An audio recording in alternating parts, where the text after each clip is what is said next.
분신사바, 오이테 쿠다사이.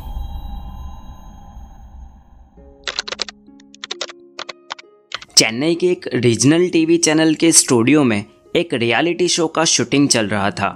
Show में anchor के एक तरफ भार्गवी और सतीश बैठे हुए थे, जिन्होंने एक आध महीने पहले ही घर से भागकर शादी की थी, जबकि दूसरी तरफ भार्गवी के माँ बाप बैठे हुए थे। शो का असल मकसद यही था कि घर से भागे हुए और रूठे हुए नौजवान कपल्स को अपने परिवार से मिलाया जाए। इसी दौरान उस लड़की ने अपने ही पिता के कुछ ऐसे राज लाइव टीवी पर खोलना शुरू कर दिया कि माँ बाप को चालू शूटिंग में से खड़े होकर शो छोड़कर भागना पड़ा। इसी के साथ सामने आया 4 साल पहले हुए एक तिहरे हत्याकांड का असली राज, जो कभी पुलिस कंप्लेंट तक भी नहीं पहुंचा था। बात है साल 2012 की। उस वक्त तमिलनाडु के जी तमिल चैनल पर एक रियलिटी शो आता था जिसका नाम था सोल्वाथेलम उन्माई। इस नाम का मतलब होता है जो कहूँगा सच कहूँगा। तो 17 मई के उस एपिसोड में भार्गवी और सतीश के साथ उनके माँ बाप को भी इसीलिए बुलाया गया था कि उन्हें एक दूसरे से मिलाकर उनके परिवार के सब गिले शिकवे भुलाकर एक कर दिया जाए। अब सतीश और भार्गवी की कहानी कुछ यूं थी कि भार्गवी एक ठीक ठाक परिवार की अकेली बेटी थी। उसके पिता मुरुगन का फर्नीचर का काम था, जिससे अच्छी खासी कमाई हो जाती थी। भार्गवी की उम्र अभी सिर्फ 16-17 साल थी और वो पढ़ाई करती थी। उसी दौरान उसे सतीश से मिलना होता है, जो कि ऑटो रिक्शा चलाता है। दोनों को एक दूसरे से दोस्ती होती है और फिर प्यार हो जाता है। इधर भार्गवी को पता है कि उसके पिता काफ़ी ज़्यादा स्ट्रिक्ट हैं और वो किसी भी हालत में उससे सतीश से रिश्ता बनाए रखने की इजाज़त नहीं देंगे। और जाहिर सी बात है कि उसकी उम्र भी अभी सिर्फ 16-17 साल है, तो दोनों अपने रिश्ते को छुपाए रखने की कोशिश करते हैं। पर किसी न किसी तरीके से भार्गवी के पिता को इनके बारे में पता चल जाता है, और जब पता चल जाता है तो वही होता है जो अक्सर घरों में होता है। भार्गवी के पिता मुरुगन वैसे भी शॉर्ट टेम्पर्ड इंसान थे। छोटी छोटी बातों में उन्हें बहुत जल्दी गुस्सा आ जाता था। वो भार्गवी को सतीश से दूर रहने के लिए समझाते हैं, पहले प्यार से समझाते हैं, पर भार्गवी पर अपने पिता की बातों का कोई असर नहीं होता। जब उसके पिता थोड़ी ज़्यादा सख्ती दिखाते हैं तो एक दिन मौका पाकर सतीश और भार्गवी अपना घर छोड़कर भाग जाते हैं और दूसरे गांव में सतीश के किसी दोस्त के वहां रहने लगते हैं। यहाँ पर ये दोनों किसी मंदिर में शादी भी कर लेते हैं और सतीश छोटा मोटा काम करके कमाने भी लगता है। इनके घर छोड़कर भागने के करीब 1 महीने के बाद इस तमिल चैनल के किसी बंदे को उनकी कहानी पता चलती है और उन्हें उस शो पर बुलाया जाता है। भार्गवी और सतीश को ये नहीं पता कि उनके माँ बाप भी शो में आएंगे, जबकि उनके माँ बाप को ये कहकर बुलाया गया था कि उनसे उनकी बेटी को मिलाया जाएगा। इधर शो का शूटिंग शुरू होता है और शुरुआत पहले वही होती है। स्टोरी बिल्डअप किया जाता है जिसमें दर्शकों को भार्गवी और सतीश की प्रेम कहानी के बारे में बताया जाता है। धीरे धीरे एंकर उन्हें समझाने लगती है कि कैसे ज़िंदगी में माँ बाप का होना कितना ज़रूरी है और उन दोनों को वापस अपने परिवार के पास लौट जाना चाहिए। उसकी उम्र भी अभी पढ़ाई करने की है, वगैरह वगैरह। एंकर की ये सब बातें सुनकर भार्गवी अपने पिता के घर वापस जाने को साफ इनकार कर देती हैं। इतना समझाने के बाद भी वो वापस अपने माता पिता के पास जाना नहीं चाहती। वो कहती हैं कि मैं मर जाऊंगी पर अपने माँ बाप के घर नहीं जाऊंगी। शुरुआत में सबको यही लगता है कि छोटी बच्ची है, इसलिए या तो जिद कर रही है या डर के मारे मना कर रही है। तो शो के एंकर कुछ और ज़्यादा दबाव बनाने लगती हैं। तो जब ज़्यादा ही दबाव बनाने लगती हैं तो भार्गवी ऑन कैमरा ये कह देती हैं कि अगर मैं घर चली गई तो मेरे पापा मुझे भी ठीक वैसे ही मार देंगे जैसे 4 साल पहले उन्होंने 3 लोगों को मारकर घर के पास वाले कुएं के पास दफना दिया था। भार्गवी की बात सुनकर कुछ लम्हों के लिए शो के सेट पर सन्नाटा छा जाता है। एंकर को भी कुछ समझ नहीं आया कि भार्गवी कहना क्या चाहती है। उसे लगा कि शायद वो कुछ भी यूं ही बोले ही जा रही है। तो एंकर भार्गवी को फिर से पूछती हैं, क्या आप समझ रहे हो आप क्या बोल रहे हो? आप कैमरा के सामने अपने पिता पर कत्ल का इल्ज़ाम लगा रहे हो। तो जवाब में भार्गवी कहती हैं कि वो बिल्कुल ठीक बता रही हैं। एंकर अब सामने दूसरा सवाल करती है कि आप कैसे ये सब जानते हो, क्या तुमने अपनी आंखों से देखा है कि तुम्हारे पिता ने किसी का कत्ल किया हो?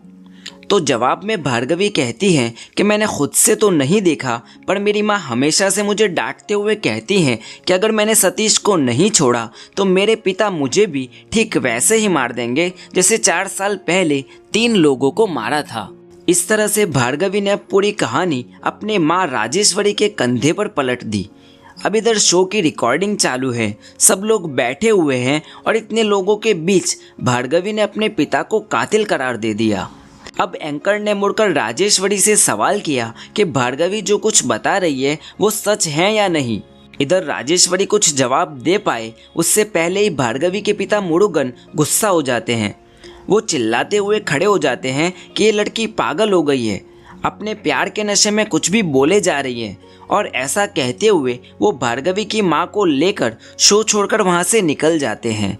अब शो के जो संचालक हैं वो यहाँ पर धर्म संकट में आ जाते हैं। उन्हें पता नहीं क्या करना चाहिए, कुछ समझ में नहीं आता। तो सबसे पहले इन्होंने इस एपिसोड को होल्ड कर दिया, उसे तय किए गए दिन रिलीज नहीं किया। फिर चैनल ने अपनी टीम को भार्गवी के गांव वेल्लुपुरम भेजा और 4 साल पहले लापता हुए लोगों की जानकारी इकट्ठा करने का काम दिया। चैनल की एक टीम उस गांव में जाती है और जानकारी हासिल करती है। अब वेल्लुपुरम एक छोटा सा गांव था और इन लोगों के पास स्पेसिफिक टाइम पीरियड था, तो ज़्यादा देर नहीं लगी ये पता लगाने में कि इस गांव में साल 2008 के दिसंबर महीने से 3 लोग लापता हैं। इन 3 में एक थी लावण्या, उसका बॉयफ्रेंड सिलम बरसान और लावण्या के पिता राजेश। तो जब चैनल को पता चलता है कि भार्गवी के बताए हुए वक्त पर गांव से 3 लोगों के लापता होने की खबर सही है, तब जाकर शो रिकॉर्ड करने के 11 दिन बाद 28 मई को इस एपिसोड को रिलीज किया जाता है। 28 मई साल 2012 के दिन ये एपिसोड टीवी पर दिखाया जाता है। एपिसोड के ऑन एयर होने के 3 दिन बाद 1 जून को एक महिला उसी गांव के पुलिस स्टेशन में जाती हैं और अपने पति और अपनी बेटी की गुमशुदगी की रिपोर्ट दर्ज करवाती हैं। वो पुलिस को जाकर बताती है कि उसके पति शेखर और उसकी बेटी लावण्या पिछले 4 साल से लापता हैं। पुलिस जब उससे पूछती है कि आज 4 साल बाद वो क्यों अपने पति और बेटी की गुमशुदगी की रिपोर्ट दर्ज करवाने आई है, इतने साल से वो क्या कर रही थी, तब वो महिला बताती है कि 3 दिन पहले उसने ये शो देखा जिसमें भार्गवी, जिसे वो अच्छी तरह से जानती हैं, उसके परिवार को भी जानती हैं, वो बताती हैं कि उसके पिता ने 4 साल पहले 3 कत्ल किए हैं और ये ठीक वही समय है जब उसके पति और बेटी गायब हुए हैं और साथ में लावण्या का एक बॉयफ्रेंड भी था जो भी 4 साल से गायब है। तो हो सकता है भार्गवी उन्हीं के बारे में बात कर रही हो।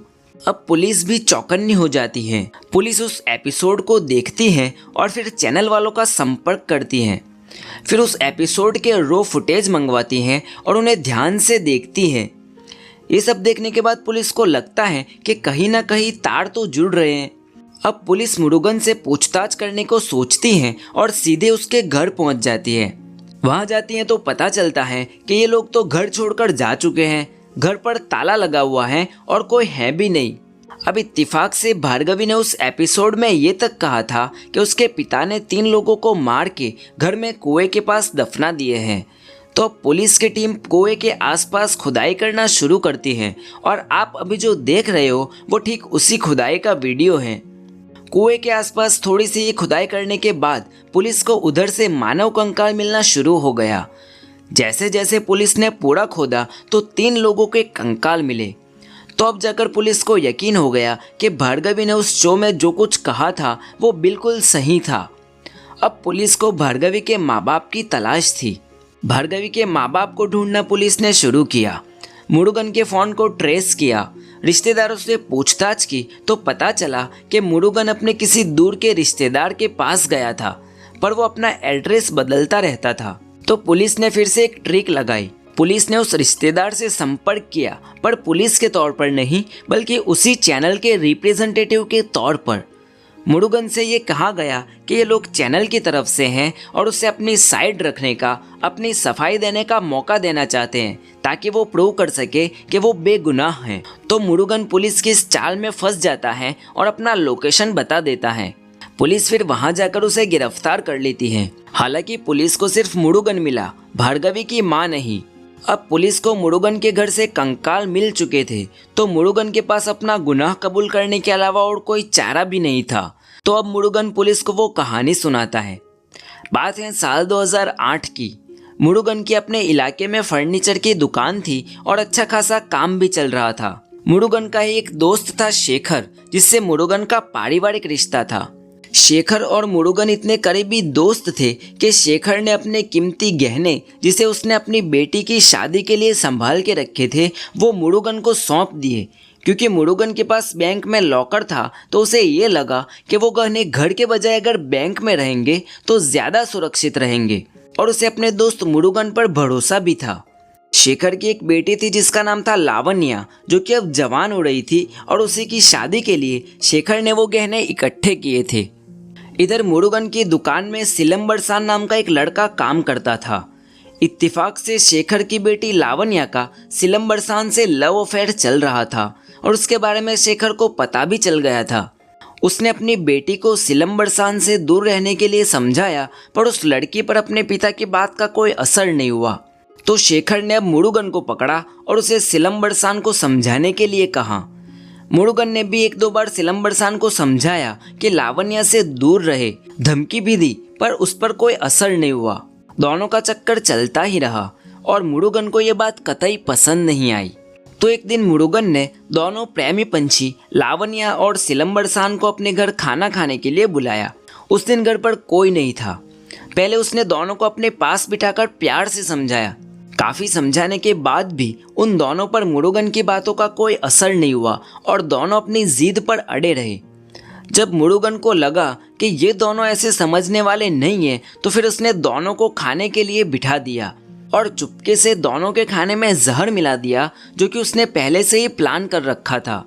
जहरीला खाना खाने के बाद जब दोनों वहीं पर मर गए, तो उसने अपने दोस्त शेखर को फ़ोन करके घर पर बुलाया। हालांकि उसने ये नहीं बताया कि उसने दोनों को मार दिया है, पर अब मुरुगन को एक ही तीर से दो निशान लगाने थे। अब उसे शेखर के गहने, जो कि उसके लॉकर में रखे हुए थे, उनका ख्याल आया। उसने सोचा कि अगर शेखर को भी इसी तरह निपटा दिया जाए तो एक तो उसके गहने उसे मिल जाएंगे, और दूसरा ये कि लावण्या और सिलंबरसान की मौत का इल्ज़ाम उसके सर पर डाल दिया जा सकता है। तो जब शेखर मुरुगन के घर आया, तब पहले तो उसने उसे खूब सारी शराब पिलाई, और जब वो शराब के नशे में धुत हो गया, तब उसे भी वो जहरीला खाना खिला दिया जो लावण्या और उसके बॉयफ्रेंड को खिलाया था। खाना खाने के बाद शेखर की भी मौत हो गई। इस तरह मुरुगन ने एक ही दिन में 3 लोगों का कत्ल कर दिया। अब जिस दिन मुरुगन ने ये 3 कत्ल किए, उस वक्त तो घर पर कोई नहीं था। बीवी और बेटी दोनों अपने किसी रिश्तेदार के घर गए हुए थे। तो उसने अपने ही घर के आंगन में कुएं के पास इन तीनों लोगों की लाश को गड्ढा खोदकर दफना दिया। जब राजेश्वरी वापस घर आई, तब आंगन की हालत देखकर उसने मुरुगन से पूछा। तब जाकर उसने राजेश्वरी को सारी बात बता दी। राजेश्वरी मुरुगन की बात सुनकर सहम गई, पर डर के मारे कुछ कर नहीं सकी। अब जब वक्त के साथ साथ मुरुगन की बेटी भार्गवी बड़ी हो गई और राजेश्वरी को भार्गवी के अफेयर के बारे में पता चला, तो वो और ज़्यादा डर गई। उसमें भी जब मुरुगन को पता चला, तो उसने भार्गवी को खूब डांटा और डांटते हुए ये तक कह दिया कि अगर तूने मेरी बात नहीं मानी और सतीश को नहीं छोड़ा, तो तेरा भी वही हाल करूँगा जो उन तीनों का किया था। अब उस वक्त तो भार्गवी को पता नहीं था कि उसका बाप कौन से 3 की बात कर रहा है, और वो तो छुप छुप कर अपना चक्कर चला रही थी। पर उसकी मम्मी राजेश्वरी को बहुत डर लग रहा था, तो उसने भार्गवी को पूरी सच्चाई बता दी, ताकि वो भी अपने पिता की बात को सीरियसली ले सके और एक और अनर्थ ना हो जाए। ये सोचकर राजेश्वरी ने भार्गवी को इन तीनों कत्ल के बारे में सब कुछ बता दिया। अब माँ की बात सुनकर भार्गवी सच में डर गई, पर वो सतीश को छोड़ भी नहीं सकती थी। तो आखिरकार दोनों घर छोड़कर भाग गए और दूसरे गांव में अलग से रहने लगे। इसके बाद आगे क्या हुआ वो मैं आप लोगों को बता चुका हूँ। तो पूरी कहानी सामने आने के बाद पुलिस ने मुरुगन को गिरफ्तार किया। आज मुरुगन चेन्नई की जेल में उम्र कैद की सज़ा काट रहा है। तो ये थी हमारी आज की कहानी। अगर आपको ये कहानी पसंद आई हो तो वीडियो को लाइक कीजिए, कमेंट में अपनी राय लिखिए और हमारे चैनल को सब्सक्राइब कीजिए।